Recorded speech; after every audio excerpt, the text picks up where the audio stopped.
Oi, sexto, tudo bem? Turma, mais uma matéria nova, então, nessa quarentena que não acaba mais, mas enfim, né? Tem que ser assim. Na aula passada, nós falamos sobre o tecido muscular, vocês se lembram?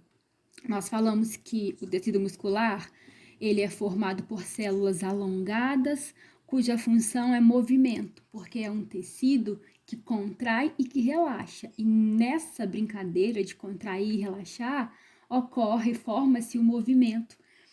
Vimos também que existem 3 tipos de tecido muscular. O estriado esquelético, que está grudado no nosso osso, no nosso esqueleto.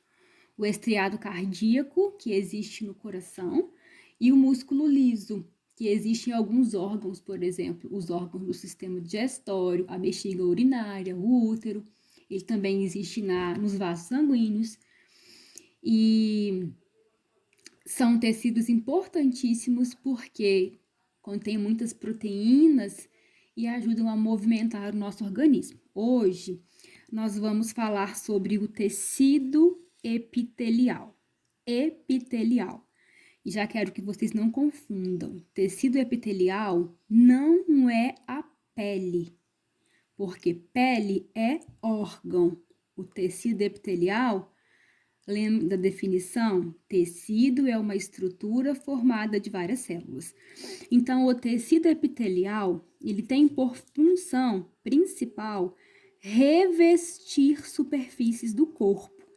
E, gente, essas superfícies, elas podem ser externas, como é o caso da pele, que contém tecido epitelial, mas pode ser também uma superfície interna. Muitos dos nossos órgãos, eles são revestidos por tecido epitelial, por exemplo, o intestino, certo? Tem também tecido epitelial no coração e em outros órgãos.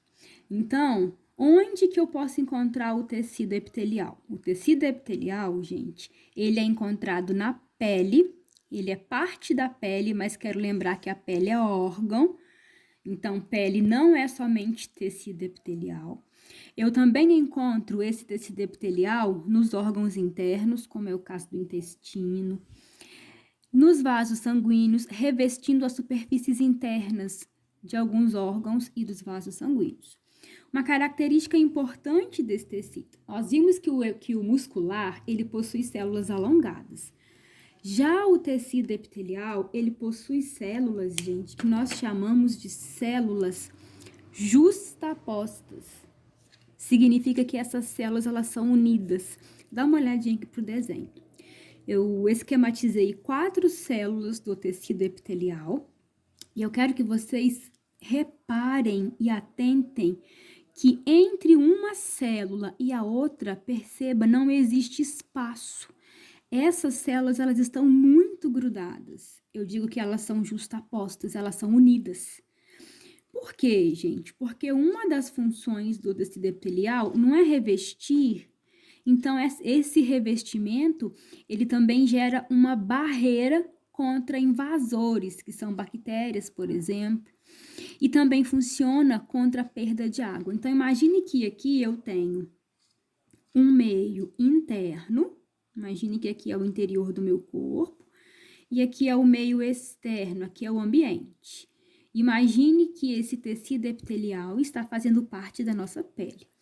Se aqui é o meio externo, gente, então os micro-organismos vão tentar entrar no meu corpo pela pele. Então, bactérias tentam entrar aqui, fungos tentam entrar aqui, protozoários tentam entrar. Mas como as células são muito unidas, muito justapostas, esses micro-organismos invasores que causam doenças, eles não conseguem alcançar o meio interno. Então, a pele, ela realmente funciona como uma barreira contra os micro-organismos invasores.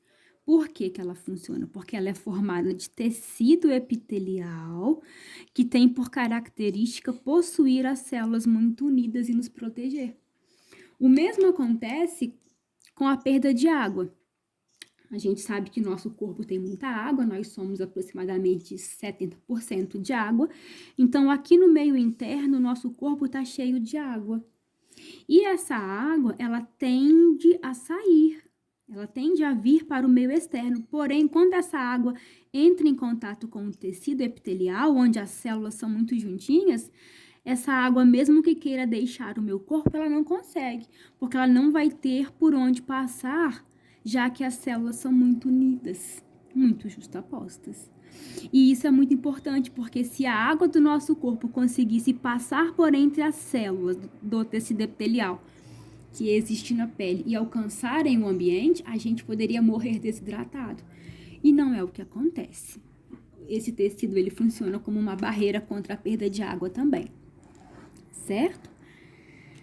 Bom, eu vou falar um pouquinho sobre a nossa pele, sobre a pele humana. Por quê? Porque a nossa pele, ela contém tecido epitelial e, gente, é um órgão extremamente importante, porque a pele, ela reveste o nosso corpo inteiro. A pele é um órgão, porque ela é formada de vários tecidos diferentes, e ela é um órgão que está em contato com o ambiente. O único órgão do nosso corpo que está em contato com o meio externo, com o meio ambiente, é a pele. E isso faz com que a pele sofra muitas agressões e precise de muito cuidado, como hidratação, limpeza, proteção, certo? Então, perceba aqui o meu desenho. Imagine que esse quadradinho aqui é um corte da pele. Imagine que eu fui aqui no meu dedo, peguei um quadradinho assim, como eu tô fazendo aqui agora, e aumentei ao microscópio, você tá vendo aqui como é que é a pele. Um esquema da pele, certo? Esse órgão, pele, ele possui 3 camadas. Observe comigo aqui. Essa primeira camada, que eu estou colorindo de rosa, é a camada que está em contato com o ambiente, é a epiderme. Então, esta camada externa da pele é a epiderme. A epiderme, gente, é formada de tecido epitelial, ou seja, volta aqui em cima. Toda a epiderme contém, assim, células justapostas, protegendo a nossa pele dos micro-organismos invasores. Volta aqui para baixo. Então, a primeira camada da pele, a camada mais externa, é a epiderme, que é formada por tecido epitelial. A camada do meio, que é toda essa aqui, ó, que eu estou fazendo linhas verticais, é a derme. A derme é uma camada intermediária da pele. E ela é formada de tecido conjuntivo. Não vou entrar em detalhes agora, porque tecido conjuntivo é matéria para frente, tá? É um outro tecido muito abundante no nosso corpo. E a camada mais interna da pele, a terceira camada, é a hipoderme, que ela é formada de outro tipo de tecido conjuntivo, chamado tecido adiposo, que é cheio de gordura, mas que eu não vou entrar em detalhes agora também, porque é matéria para frente, tudo bem? Vocês precisam saber agora que a nossa pele, ela possui 3 camadas. A de fora é a epiderme, a do meio é a derme e a interna é a hipoderme. A nossa pele, ela tem outras estruturas. Se você olhar o meu braço, olha aqui os cabelinhos do meu braço. Vocês conseguem ver? Pele tem pelo, né, gente? Os cabelos são pelos, os pelos do braço. Então, observe aqui o meu desenho.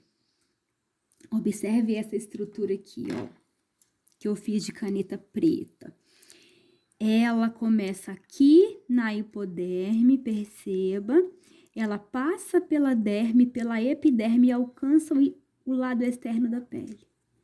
Isso é o pelo. Os cabelos são assim, os pelos do braço. O nosso rosto é completamente cheio de pelos. Mesmo as mulheres, se a gente observar no espelho de pertinho, nós vamos ver que o nosso rosto inteiro é cheio de pelos. Esses pelos são importantes, são anexos da pele. Grudado no pelo, eu quero que você observe essa estrutura aqui, ó, que eu fiz em azul, que está grudada no pelo. Essa estrutura é chamada de glândula sebácea. São as glândulas sebáceas. As glândulas sebáceas, turma, elas produzem, ó, uma substância aqui dentro que nós chamamos de sebo. Esse sebo é um tipo de gordura, um tipo de óleo. E essa glândula sebácea, ela vai jogando esse sebo aqui, ó. E esse sebo vai escorrendo pelo pelo ou pelo cabelo.